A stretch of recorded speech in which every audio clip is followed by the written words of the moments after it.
Olá pessoal, tudo bem? Que bom estarmos de volta aqui em mais um vídeo, mais uma aula do canal Falando de Verdade.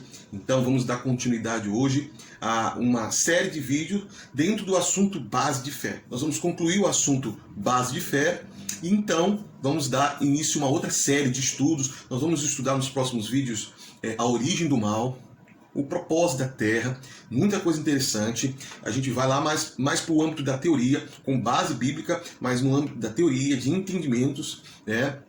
Pode-se dizer assim, especulativo, embora eu particularmente entendo que a Bíblia dá base fidedigna para sustentar essa teoria, esses entendimentos. Enfim, então não perca os próximos vídeos, vai ser bastante interessante, mas precisamos concluir esse entendimento, esse estudo sobre a base de fé.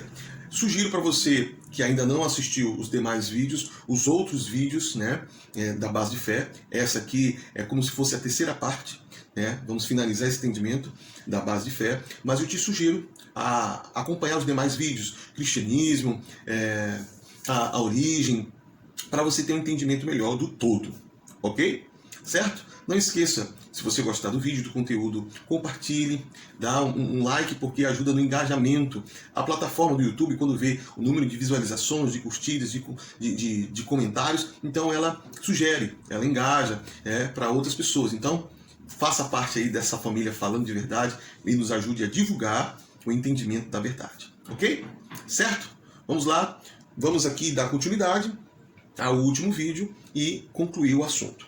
Entendeu? Assim que a gente terminou o último vídeo com essa pergunta. Então vamos ver o resumo de tudo aquilo que a gente já falou para a gente arrematar, ok? Todo aquele que não é da linhagem hebraica é gentio, considerado gentio. Tá? Os descendentes de Jafé é um dos 3 filhos de Noé. Jafé foi um dos 3 filhos de Noé, e quem é descendente de Jafé, depois das suas descendências, é considerado gentio. Não é um hebreu, um judeu autêntico, tá bom? Mais na frente eu vou fazer vídeo a respeito da linhagem hebraica, dos descendentes, das tribos, vai ser bastante interessante. Aos gentios foi dado a graça de serem feitos filhos de Deus. Não eram de Israel, o povo santo separado, os filhos de Abraão. Abraão é o pai da fé. Quem é filho de Abraão acaba se tornando herdeiro, né, da fé, herdeiro da herança dada ali pelo Criador aos patriarcas, né? As promessas. Mas mesmo quem não é dessa linhagem direta, sanguínea, né? Mas pode ser considerado filho, enxertado no povo santo, né? Nas promessas do Criador, nas promessas feitas a Abraão, pode se tornar filho de Abraão pela fé, tá certo? Então, aos gentios foi dada a graça de serem feitos filhos de Deus através da fé no Messias. Esses são enxertados na Israel de Deus, que significa casa de salvação. Você vê aqui as referências, não vou acompanhar agora as referências, mas elas estão aqui para dar respaldo no que estamos falando. Romanos capítulo 8, versículo 15 a 23, e Efésios 1, de 3 a 5, ok?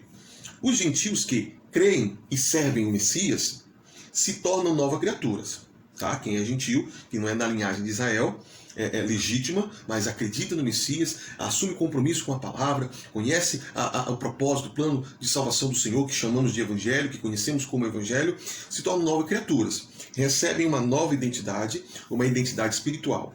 Se tornam filhos de Deus, filhos adotivos, tendo os de Israel como as primícias, os primogênitos, né? O povo de Israel, eles têm o direito de primogenitura, porque a eles foi dado, né, diretamente as promessas, o sacerdócio, o plano de salvação, tá bom? Mas aquele que crê no Messias, mesmo não sendo de Israel, um hebreu, um judeu, eles também se tornam filhos adotivos, mas é o filho caçula, tá certo? Vamos lá. Uma vez adotados e pertencentes à família da salvação, a Israel de Deus, esses seguidores do Messias, tá bom? Devem colaborar na restauração da casa de Israel, que se consolidará na volta do Messias. Então, atualmente, nesse exato momento, há uma continuidade do ministério do Messias através dos seus seguidores, sendo judeu ou não, sendo de Israel ou não, eles se tornaram a casa de Israel, a casa de salvação, tá bom? A nova congregação. Isso faz parte de um plano da restauração de Israel, Israel de Deus, a Israel espiritual, como diz lá no livro de Apocalipse. E essa obra vai se consolidar na volta do Messias. Então, ainda há trabalho a fazer. Ainda há um plano se desenrolando. Ainda há uma obra. E é exatamente nesse momento que você deve se encontrar, se entender, se identificar. Você que se considera seguidor do Messias. Independentemente do rótulo evangélico, crente, protestante ou católico, cristão, você que se considera um seguidor do Messias, que crê na sua palavra, que pratica, que assume o compromisso com a doutrina deixada pelo Messias nas Escrituras Sagradas, tanto o Velho e o Novo Testamento compõem um plano só. Você que tem essa base de fé, você precisa frutificar dentro do reino, dentro do propósito que está vigente, que está acontecendo, tá bom? Aí você tem que identificar o que é falso profeta, o que é um falso ministério, o que é a prostituta a meretriz. Tem vídeos que falam que eu trouxe aqui com base no que o Criador disse. Sai dela, povo meu. Sai da onde? Da falsa religião, da religião adulterada, que se apresenta como se fosse a verdadeira, a de Deus, mas está distorcida, está corrompida. Então você tem que sair de toda a corrupção espiritual e ser fiel à verdadeira doutrina, à verdadeira congregação do Messias, os santos, os salvos, os eleitos. Ok? Quem são os eleitos, pastor? Já falamos em vídeos passados. Apocalipse capítulo 14, versículo 12 em diante, 17, se não me engano. Aqueles que o dragão odeia, persegue, que são os que guardam os mandamentos de Deus. E eles são imutáveis, os mandamentos de Deus são universais. Ele é antes mesmo da própria lei. Tá bom? Os mandamentos do Senhor foi dado a Israel. Israel era uma nação sacerdotal, ainda é, embora não reconheceu o Messias, ainda é uma nação sacerdotal, e a ela foi dado os mandamentos para que dela todas as nações fossem santificadas, através do cumprimento dos mandamentos. Como ninguém conseguiu cumprir na sua essência, como ninguém conseguiu satisfazer todos os requisitos, o Messias veio, cumpriu, e agora nos trouxe o entendimento da essência dos mandamentos, que é o amor. Eu posso fazer um monte de coisas, sem amor não é válido, mas se eu tenho amor, busco agradar o Criador de todo o meu coração, aquilo que eu faço é validado. Agora, quando eu guardo os mandamentos, eu não guardo os mandamentos para ser salvo, porque o que salva é a fé no sacrifício do Messias, tá? Mas os mandamentos me preservam, me protege, me separa,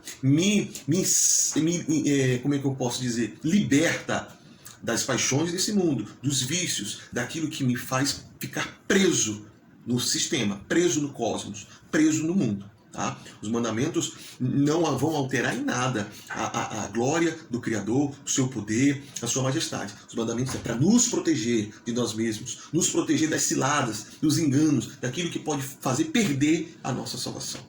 Tá certo? É importante entender isso. As pessoas dizem, não preciso guardar mandamento. Se eu tiver amor, é o que importa.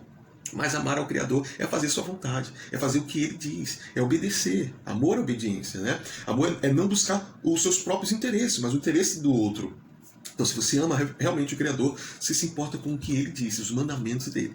E o que Ele diz, os mandamentos dEle, é para o seu bem, é para o nosso bem, é para preservar a nossa salvação. Amém? Então, os que guardam os mandamentos do Criador e o testemunho do Messias, que é tudo o que Ele disse, todo o ensino dEle, este é a congregação santa, sacerdócio real, o povo de Deus, o povo do Criador, os salvos, os eleitos. Amém?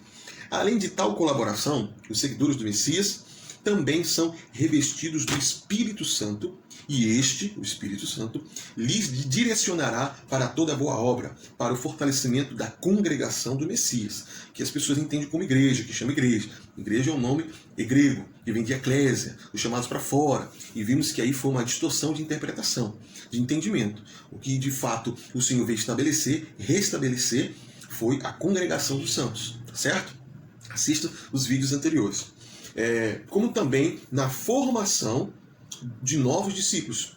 Então, os gentios, que não são Israel, de fato, legítimo, mas foram enxertados na oliveira boa, foram enxertados na videira, que é Cristo, o Messias, e eles têm uma missão, eles têm um propósito, que é colaborar com a formação de novos discípulos, fazer discípulos, e de fazer discípulos, pegar o evangelho a toda criatura, mas também no fortalecimento da congregação.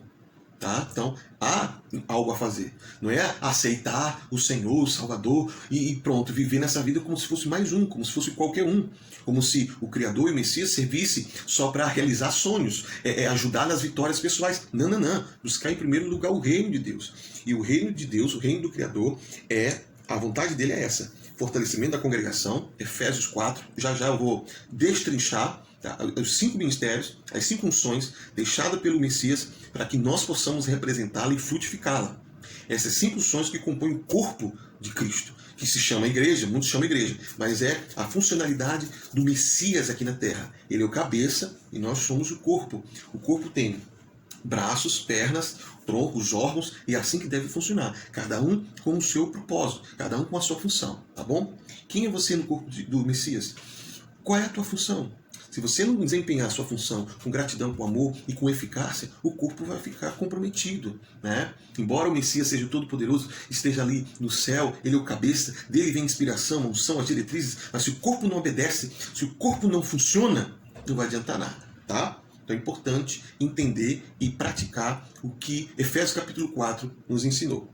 Então, olha o que está escrito aqui, ó. Mas vós, gentios enxertados, sois a geração eleita, sacerdócio real, a nação santa, o povo adquirido, para que anuncieis as virtudes daquele que vos chamou das trevas para a sua maravilhosa luz. Vós, que em outro tempo não eres povo, não é de Israel, não tinha a promessa que foi dada a Abraão, que foi passada aos patriarcas, que foi confirmada no reino de Davi, que o reino dele seria eterno. Nós éramos povo, estávamos desgarrados, os gentios, os que não têm a linhagem sacerdotal direta no sangue do povo hebreu. Mas agora sois povo de Elohim, do Criador, do Senhor, que não tinhas alcançado misericórdia, mas agora alcançareis misericórdia. Glória ao Criador. Louvado seja o seu nome, porque todo aquele que crê no Messias pode ser enxertado, né, Israel de Deus. Tá bom? Então, nos próximos vídeos, mais na frente, eu vou explicar quem é sacerdócio real, a Israel legítima, descendentes das 12 tribos, que tem uma função de liderar nessa obra, a função de ser o sacerdócio, né, desse propósito, do plano de salvação do Criador na terra, e os que não são da Israel legítima, das 12 tribos, descendentes, né, que não são gentios, mas que são seguidores do Messias, foram enxertados na oliveira, né, boa, esses também têm uma função, um papel, que é colaborar com o cumprimento do propósito de salvação aqui na terra, tá certo? Agora nós vamos entender melhor como funciona o corpo. Aí você vai se identificar. E quando o Espírito de Deus testificar no teu coração, tá? Qual é a tua função dentro do corpo, qual é o propósito do Senhor para a sua vida, você tem que obedecer. Aí se não obedecer, meu irmão, o negócio pega. Porque é aquele que coloca a mão no arado e olha para trás, o Senhor não tem prazer. Tá? Maldito aquele que fizer a obra do Senhor relaxadamente. Jeremias, né, capítulo 48, 10. Tá bom? Então, você precisa estar ciente de que se esse entendimento, essa verdade está chegando a você e o Espírito de Deus testifica, meu querido, não tem mais volta. Ou você segue o caminho, a verdade e a vida, ou você frutifica, ou você é cortado. O Evangelho de João, capítulo 15. Todo o capítulo 15 fala sobre isso, sobre frutificar. Aquele que der fruto, ele limpa para que produza mais fruto. Aquele que não der fruto, ele corta. Quer seja israelita, quer seja hebreu, quer seja da linhagem direta das tribos de Israel, ou quer seja gentil enxertado, vai ser cortado. Tem pessoas que são cortadas nem percebem. Acaba o fluir, a chama se apaga. Né? Eu tenho dito que a única coisa que pode derrubar uma pessoa cheia do Espírito de Deus não é o que vem de baixo, por assim dizer, que é a tentação. É o inimigo tentando derrubar a pessoa, levantando ali vontades da carne, e quem é cheio do Espírito de Deus não cai na tentação, porque o Espírito, ele discerne todas as coisas, ele fortalece a pessoa. Aí, o que vem dos lados também não derruba uma pessoa cheia do Espírito de Deus, que está no fervor, que está no fogo. O que vem dos lados, eu considero como a tribulação. A tentação vem de baixo, direto das trevas, do inferno, das hostes malignas. O que vem do lado das tribulações são as coisas do mundo, as dificuldades, as aflições. Por causa da tua decisão, por causa da tua fé, as coisas são mais difíceis. Quem se torna amigo de Deus, do Criador, se torna inimigo do mundo. O mundo te odeia, o mundo te persegue. Ele fecha as portas, ele te resiste, porque você ama o Criador. Mas o cheio do Espírito de Deus, você prevalece, você vence. ele dá estratégia, luz, ele dá paz, paciência, ele dá ânimo. E a pessoa fica firme e persevera. Agora, o que faz muitas pessoas caírem é o que vem de cima. Como assim, pastor? O Senhor não quer derrubar ninguém, e não derruba mesmo. Viu, pentecostais? Mas o que vem de cima é chamado de provação. Em que sentido? É uma missão, é uma direção do Espírito de Deus para você fazer, para você cumprir. É uma inspiração, é um ministério, é uma obra que Ele te confia, que Ele te dá. E quando você não faz, não cumpre, desobedece, né? Quando você despreza a ordem, a inspiração, o que o Espírito de Deus te impele a fazer, aí o próprio Espírito se afasta de você. Você fica fraco. Você não tem força. Porque o Espírito de Deus que estava te dando toda aquela força, ele se afasta. Ele não tem prazer naquele que retrocede. E quando ele se afasta, quando a pessoa fica enfraquecida, aí aquela tentação, aquela tribulação, ou qualquer outra coisa, prevalece. Porque a pessoa está fraca. Não consegue resistir. Porque o Espírito de Deus se afasta daqueles que são rebeldes, desobedientes. Então, a obediência é a chave para manter a chama acesa, é a chave. Mesmo você não querendo, que nem o Messias, ele não foi para a cruz com vontade, com amor, com satisfação, oh, que coisa maravilhosa. Ele não queria, ele pediu para o Pai apartar o cálice dele, mas ele obedeceu. Tá? Mesmo não querendo, obedeceu. E a obediência traz o fogo, traz o poder, traz a vitória, traz a glória. Hoje ele está sentado à destra do Deus Pai Todo-Poderoso. Ele tem um nome que está acima de todo nome. Ele julgará os vivos e os mortos. Há uma recompensa para quem obedece.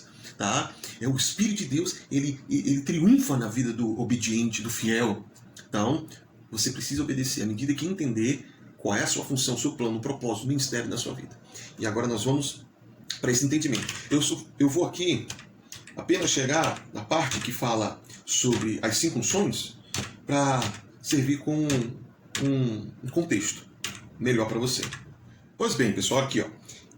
Ao descobrir que faz parte da linhagem hebraica, o seguidor do Messias, o remanescente, deverá assumir sua identidade espiritual e a missão que, por sua vez, será identificada pelo estudo e discipulado e confirmada pelo Espírito Santo que lhe dará dons.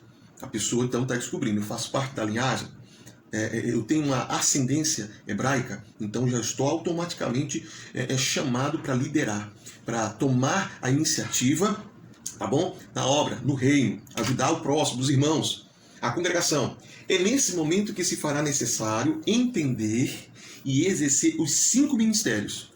Unções. Poder. Unção é o poder do Criador delegado a uma pessoa, um poder sobrenatural. Tá bom? Não é um talento, não é uma habilidade humana, natural, mas é algo sobrenatural, uma capacitação sobrenatural.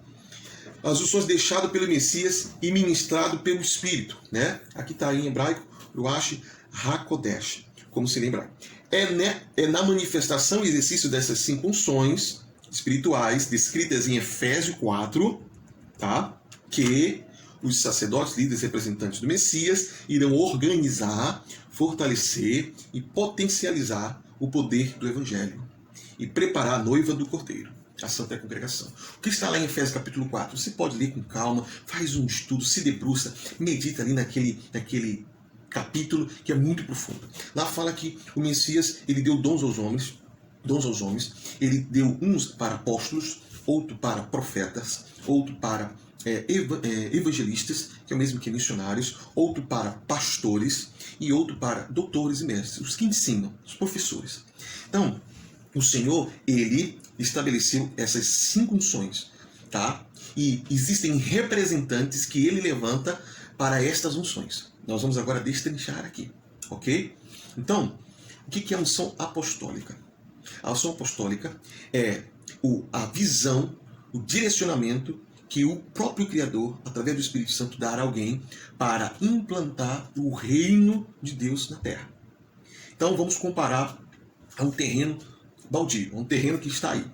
Então o Senhor envia a unção apostólica, alguém representando a unção apostólica, e se sente enviado para estabelecer naquele terreno baldio, que pode ser um bairro, uma cidade, um estado, uma nação, um continente. A unção apostólica, ela caracteriza por a implantação do reino aonde não tem, aonde não está consolidado ali uma casa de salvação, um refúgio, um portal que liga as pessoas na terra ao céu.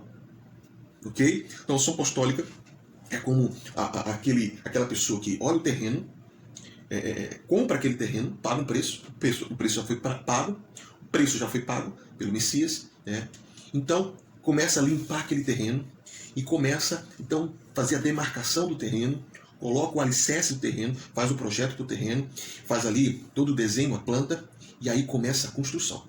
A unção apostólica é aquela que acaba tendo uma espécie de liderança das demais unções.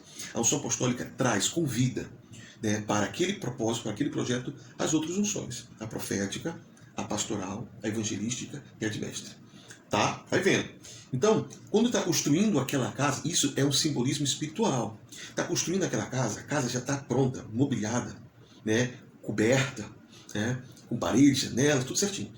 Cada unção fica estabelecida ali. E o que acontece? A unção evangelística é comparado àquele que vai anunciar que a casa está pronta. O plano de salvação, o projeto do evangelho, naquele bairro, naquele lugar, começou. Ele vai anunciar. Pessoal, vinde, vocês estão cansados, sobrecarregados.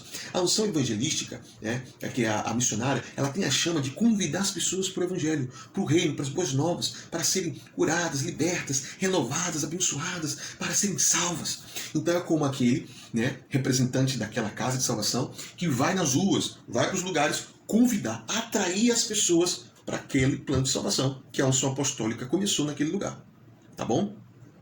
A unção profética é comparado à pessoa que está na porta daquela casa, que tem a missão de não deixar nenhuma contaminação entrar naquela casa. Aquela casa é um simbolismo, não significa uma igreja especificamente, mas geralmente é a congregação em um determinado lugar, onde as pessoas vão sendo santificadas, ensinadas, doutrinadas, acompanhadas, para ali se tornarem um discípulo do Messias e ali continuar o ciclo. Então, a unção profética é como um porteiro, um zelador, né, que vai impedir com que contaminações entrem na casa de salvação. Então, a unção profética, ele recebe aquela pessoa que a unção evangelística trouxe.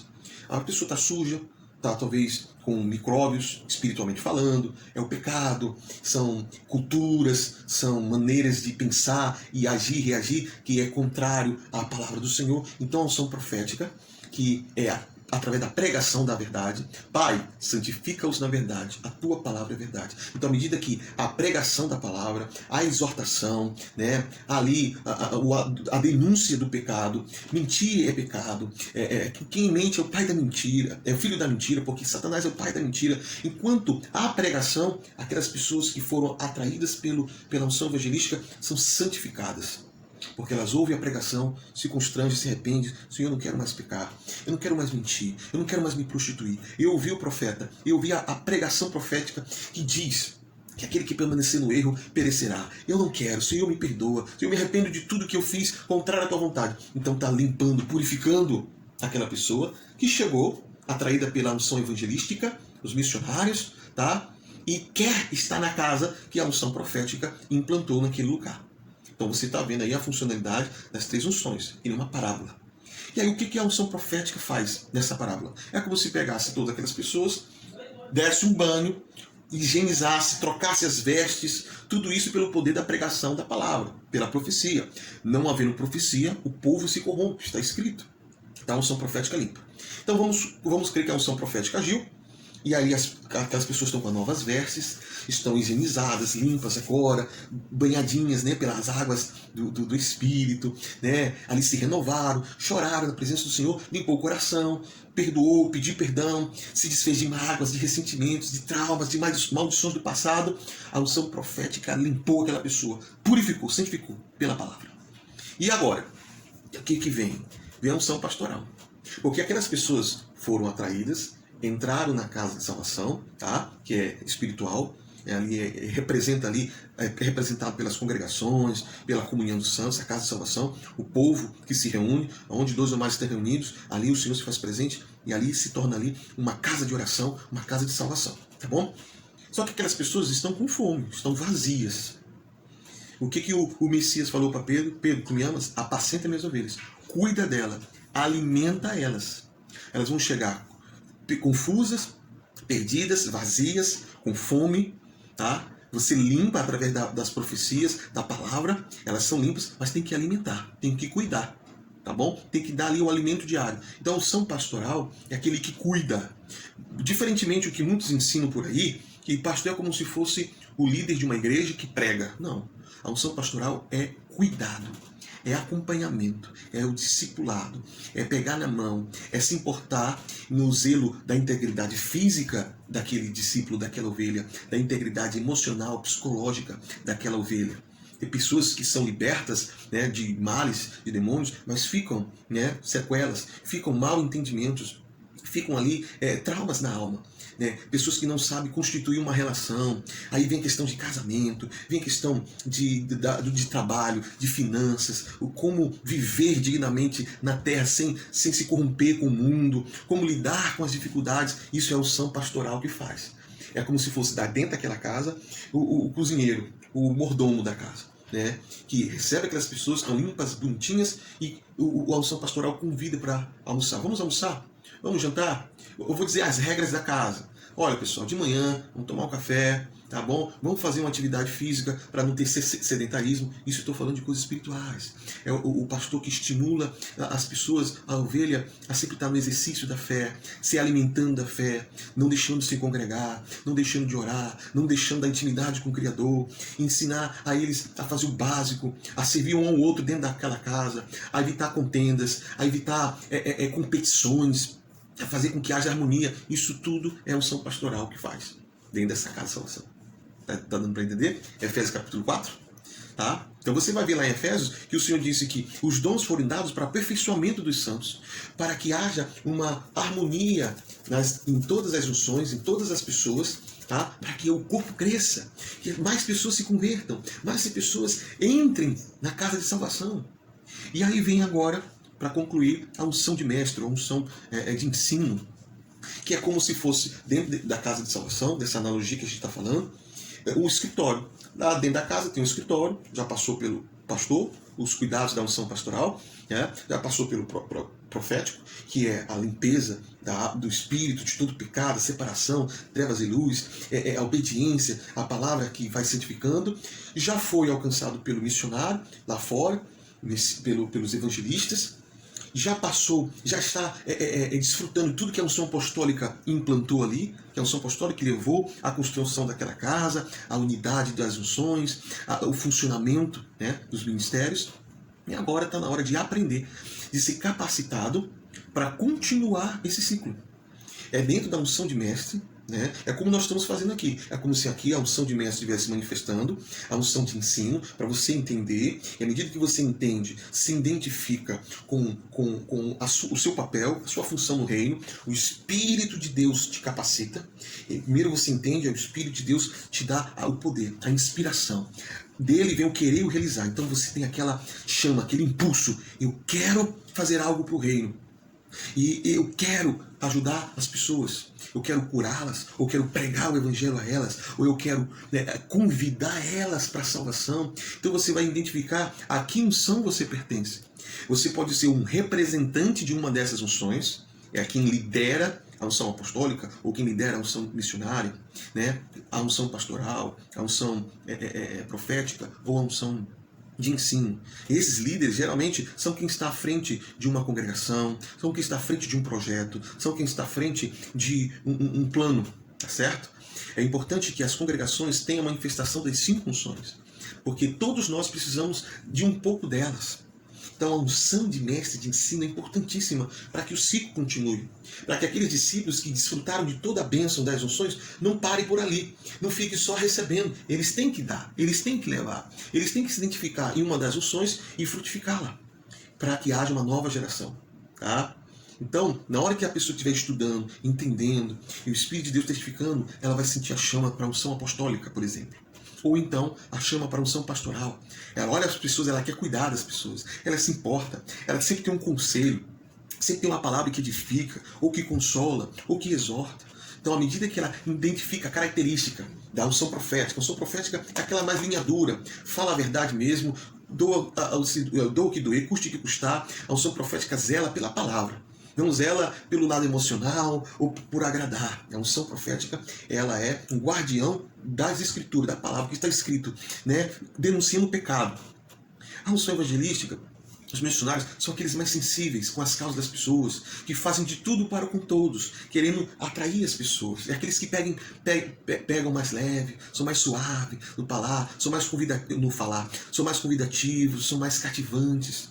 A ação apostólica são aquelas pessoas mais intensas, realizadoras de grandes projetos, que querem reunir as massas, querem estabelecer uma mudança numa cidade, num bairro, querem, se for necessário, mudar a cultura, através do quê? Através de um projeto do reino em determinado lugar. São os visionários, são as pessoas assim com muita ousadia para conquistar, para demarcar território, para avançar o reino em um lugar.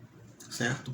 A unção pastoral, como já foi dito, é aquele que é mais próximo, mais corpo a corpo. É aquele que diz, eu vou passar na sua casa. É aquele que acompanha por mais tempo, por um longo de tempo, os discípulos, até ver que eles estão firmes e frutificando. Tá? É aqueles que são ali mais próximos mesmo, tem uma intimidade um pouco maior. Por isso que a unção pastoral é a mais difícil de todas, porque ali, mais proximidade das pessoas, tem mais condições, mais probabilidade de ter atritos, da ovelha olhar para o seu pastor e ver que ele tem uma falha, alguma situação, e começar a condenar, começar a não se sujeitar, não obedecer àquela liderança, porque também é um homem, uma mulher sujeito a falhas, né? Porque quanto mais convive, mais próximo, mais sujeito a atrito. Então as ovelhas devem honrar, respeitar os pastores, os que têm unção pastoral, porque eles devotam toda a vida dele para ver o seu bem, para te ajudar a vencer, para te ajudar a estar firme. E se um dia eles caírem, falharem, ajude-o, levante-o, não condene-o. Porque assim como aquele pastor, aquela unção pastoral, te ajudou a se firmar em Cristo, no Messias, também ele fortalecido, vai ajudar a outros. Então, não seja ingrato, porque aquele pastor, aquela pastora se dedicou a você, agora você está bem firme, conhece das Escrituras, tem uma intimidade com o Senhor, aí que ele diz que ele não presta mais, ele presta. Se não for na totalidade para você, mas para alguém que está lá fora, que ainda precisa ser alcançado, que vai se aproximando na casa de salvação, vai querer se firmar no reino, e aquele pastor precisa estar bem emocionalmente, espiritualmente, financeiramente, para poder render no cuidado daquela pessoa. Não é fácil da unção pastoral, tá bom? Eu considero a mais pesada, a mais assim, ingrata, porque ela pode colocar a perder todas as unções. Se não tiver um acompanhamento bem feito, bem sucedido, não adiantou o missionário ter alcançado, a unção apostólica ter estabelecido o reino ali, não adiantou o profeta ter lavado, limpado, porque o pastor ele tem que ser bem sucedido. Não é fácil. Oremos pelos pastores, pelas pastoras, tá bom? E por fim, como disse, a unção de mestre, ela capacita, consolida, forma novos representantes da unção, novos colaboradores dessas cinco unções. E é assim que as cinco unções estão em pleno funcionamento, estão frutificando, como o Messias falou, né? Contra a minha congregação, que alguns interpretam como igreja, contra a minha igreja, contra a minha congregação, as portas do inferno não prevalecem. Quando há uma unidade, quando as unções, os representantes, os colaboradores de cada unção estão unidos, mesmo propósito, a mesma fé, como está escrito em Efésios. Leia Efésios capítulo 4, se debruce lá, deixa o Espírito de Deus falar contigo, confirmar contigo, que nós temos que estar unidos. Cada unção tem que estar frutificando, cada um tem que estar servindo um ao outro com o dom de Deus que deu. Se houver falhas, se houver atritos, se houver pecados, vamos resolver, vamos consertar, vamos conciliar, vamos sarar, porque não podemos estar desgarrados, dispersos. Como o corpo deve estar alinhado, ajustado, né? Tudo funcionando certo para poder dar fruto, assim deve ser, né? Nós, os discípulos, os servos do Senhor. Amém? Olha que eu senti a presença do Criador aqui, o Espírito de Deus nesse momento. Eu espero que você também tenha sentido e que a bênção do Senhor esteja contigo, do Criador e a arma de Sebaote, que possa estar confirmando vocês, consolidando você a obra do reino. Como diz o Messias, o reino não vem de forma aparente, visível, não está ali nem lá, não está em templos feitos por homens, não está em organizações, instituições humanas. O reino de Deus está dentro de nós. Você deve crer, deixar fluir, se manifestar o dom do Senhor na tua vida e vamos ajudar as pessoas a serem alcançadas, a serem salvas, a serem libertas. Amém? Por aqui nós concluímos essa série de estudo Base de Fé. tá bom? Tenho certeza que foi uma grande bênção. Compartilha, tá? Divulgue nas redes sociais, no WhatsApp, o link desse vídeo e vai ser uma grande bênção. Eu creio numa revolução da fé, né? Do verdadeiro Messias, numa reforma, tá? Aqueles que estão saindo da grande Babilônia, né? De religiões falsas, de infundadas, distorcidas, estão vivendo a sã doutrina, tá bom? Então, que assim seja na sua vida, que haja frutos e os frutos permaneçam. Eu espero você nos próximos vídeos. Eu tenho certeza que vai ser uma grande bênção. Continuarmos estudando juntos, falando de verdade. Tá bom? Forte abraço, fique na paz e a Yahweh te abençoe.